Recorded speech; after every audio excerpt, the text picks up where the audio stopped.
You lot stay calm in there. You aren't saying nothing. Well, you are now. Shut up. You know, my wife has acquired ideas significantly above her station. She's been reading too many goddamn books. Personally, I'm against education. Of women, I mean. And men, I guess. Unnecessary. Doesn't add much to the world. Education.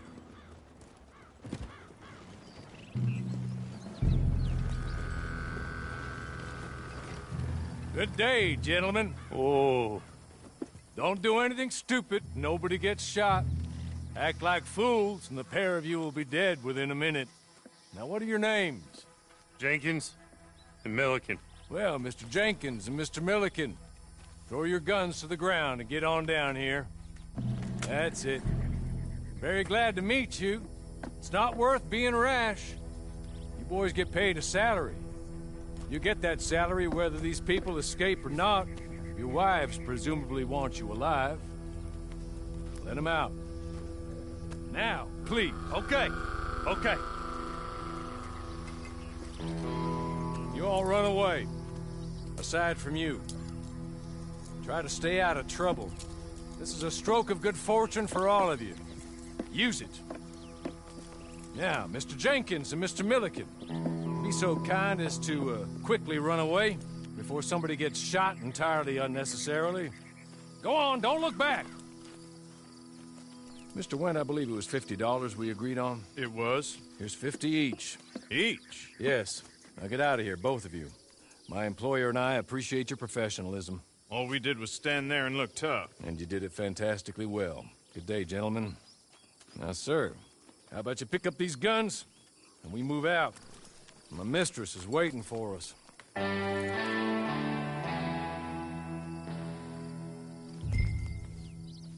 Come along. And you better get on this horse.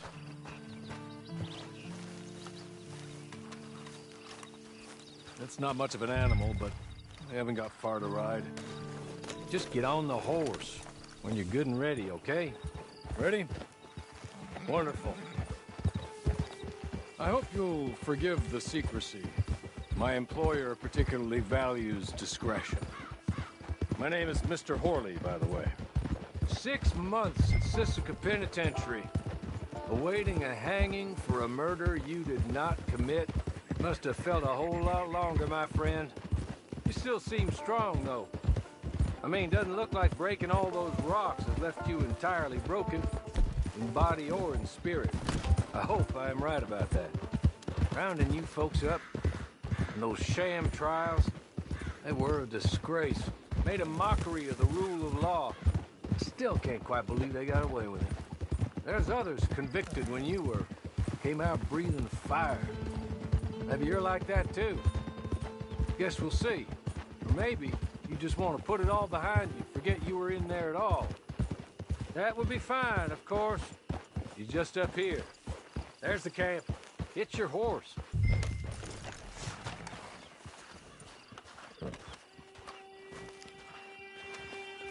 It's been a while since you saw a hitching post, huh?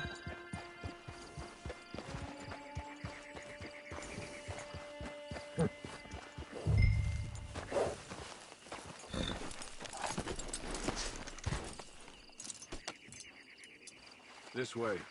She's anxious to meet you.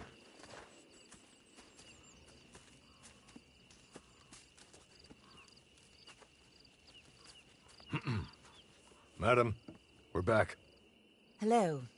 Jessica Leclerc, how do you do? What did you tell him? Nothing, as we discussed. Thank you, Horley.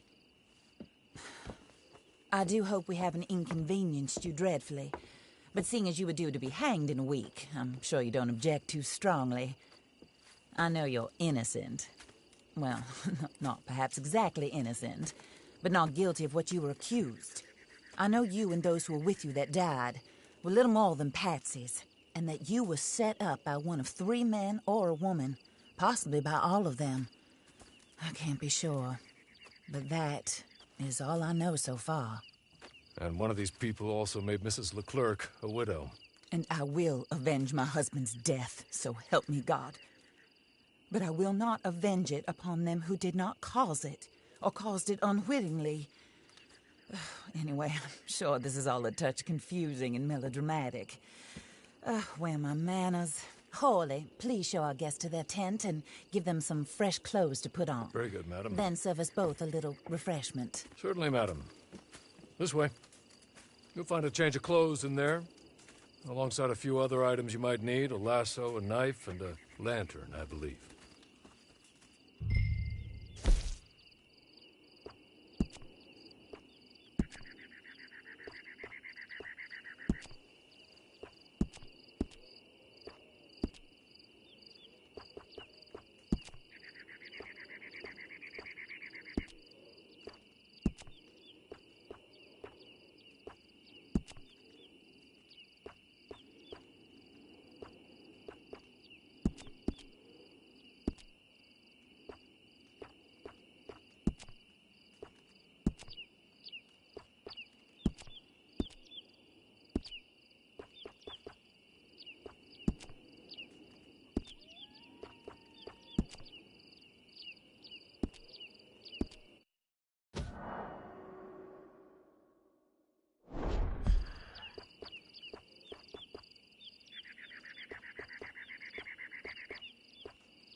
That looks more comfortable. Hawley, Here, madam. your very good health. I suppose it beats dying, Mrs. Leclerc's husband was murdered by one of his business partners. And I intend to find out which one. Or rather, I intend for you to find out. And kill them. You're the only person I could possibly trust to do whatever it takes. Because you and your accomplices, you're the only other victims of their lies still alive. You see, you walked into the town at approximately the same time my husband was shot in the back, but by another gun, firing different bullets to those you possessed when you were arrested. These bullets, this was their mistake. You were rounded up and sentenced to death, all because you came to town and didn't talk too much and seemed like you were nasty. Anyway, here they are. The people who run Blackwater. Mr. Jeremiah Shaw, banker, real estate speculator, and crook. Mr. Amos Lansing, ranch owner, speculator, and crook. Mrs. Grace Lansing, his wife, society patroness, lover of the arts, crook, and my former best friend. Teddy Brown, her disgraced brother, outlaw, wanted man, and still in contact with them. All I ask of you is your help in finding out quite what happened. Mrs. Leclerc would like to help you get back on your feet. Get back to work. Whatever your work may be, I don't judge. You want to rob? Rob. You want to save innocent folk? Do that as well. but you need me just as much as I need you. I think we all understand each other. I hope we do. Good. I look forward to rewarding you for killing those who made me a widow. My husband was a true believer in this country and in the West. He was killed for greed. Foul greed when there's quite enough for everybody. I don't care what your scruples are as to killing. I will take the full burden of that sin upon my shoulders. Goodbye, for now. Then Horley, go introduce him to nice Mr. Cripps. I think you'll like Cripps well enough. He's long past his prime, of course, but he hasn't gone entirely crazy just yet. And he will help you, better than most of his ilk. Cripps! Get up! Hello, partner. Horley. This is your new boss. Oh, pleased to meet you, partner. J.B. Cripps at your service. We'll pay to get your camp established. Mrs. Leclerc is a generous benefactor. And, where are we headed?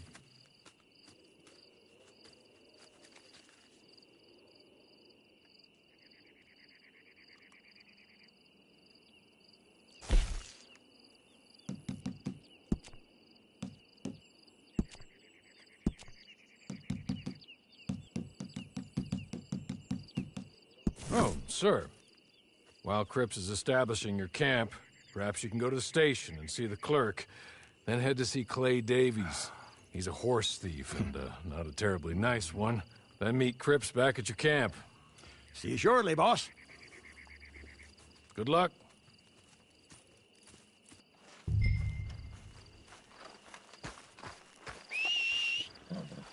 Get on to the station. It's not too far.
Hello. You must be Harley's friend.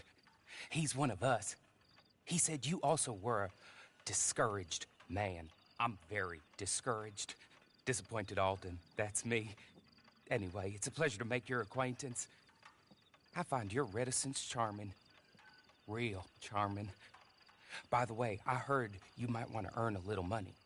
Well, some gentlemen have been robbing our stages, and they are not part of the club, if you catch my meaning. If you can make them go away, I'm sure they will have something of interest to you. They're up near Gap Tooth Ridge. See what you can do, okay? Here, by the way, a catalog. The latest issue. Just came into this armpit from a land more civilized. And if all works out, well, my colleagues and I move around these stations as needed. And all of us are very discouraged. We will all help a fellow sufferer with pertinent information. Good afternoon, sir.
So, I don't want to die, friend.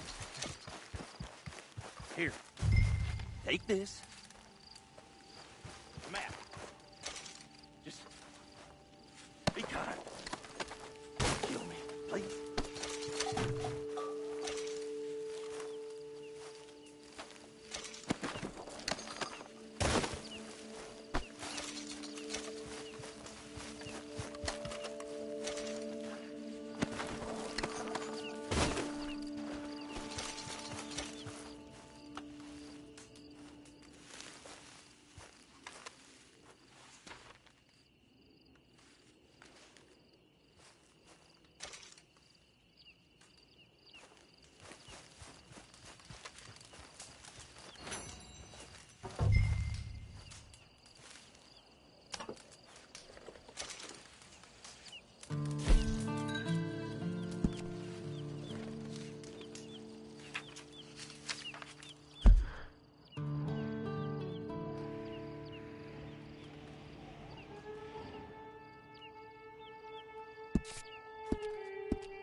I win again. Did Horley send you, Pop? I'm Clay Davies. This is my brother, Clive. He don't talk. Maybe you two will get along better. Maybe not. Listen, I heard you wanted to earn some money. So, there's a gang of ne'er-do-wells. They are a bunch of degenerates, not good people. They're out at Raskeller Fork with a bunch of horses they stole from me. Well, that's a lie, but they stole them off a fella I was gonna steal them off of. Maybe you could get them for me. You think you could do that for me, Pop? Oh, look. Here are your friends. Well, good. Meet me at the stable at Tumbleweed once you have the horse flesh, and I'll pay you good. Oh, and Pop, Horley wanted me to remind you, any decent work you can find, take it. But just try to stay out of trouble. Oh, and once you give me those horses, well, after that, we'll talk again. Oh, I do so enjoy these conversations. I'm used to them on account of my brother. Let's go, Clive.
Well, well, Horley was right about you, dead right. Ain't that dandy?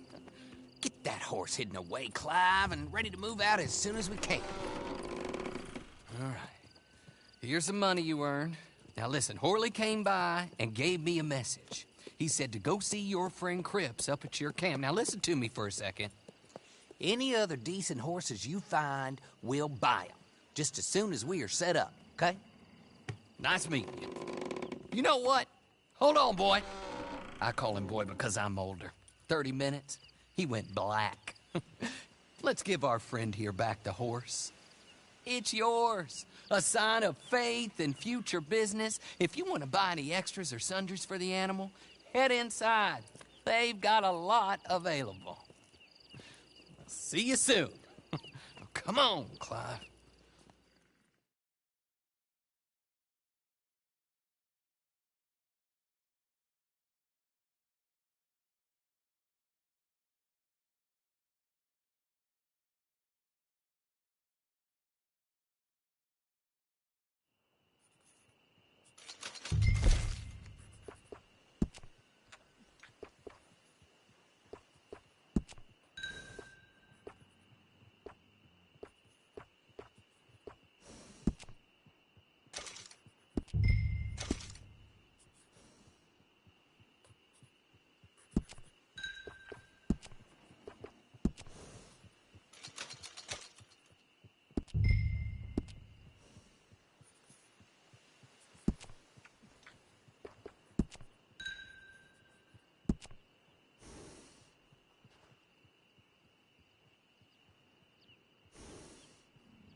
Oh, there you are, partner.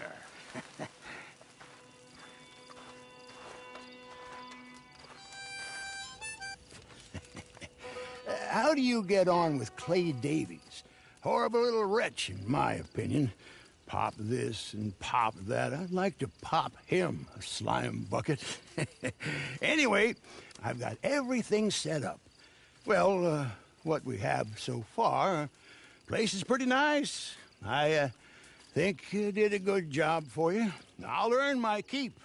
When you get too old to fight, what choice have you got? It's either work or beg, and I'd rather work. Oh, I saw Horley. Now, he wants you to come down and meet him in Blackwater when you get a chance. I think he might have some work for you. Oh, and while you're out on your travels, you may see some folk with employment opportunities. Good folk, bad folk, looking for a tough guy with a gun to help them. Up to you if you listen to them, I guess. You know, I used to like that kind of stuff. One time, I almost helped a clown steal an elephant. But that's a very silly story. Welcome home. Make yourself at home. It is your home.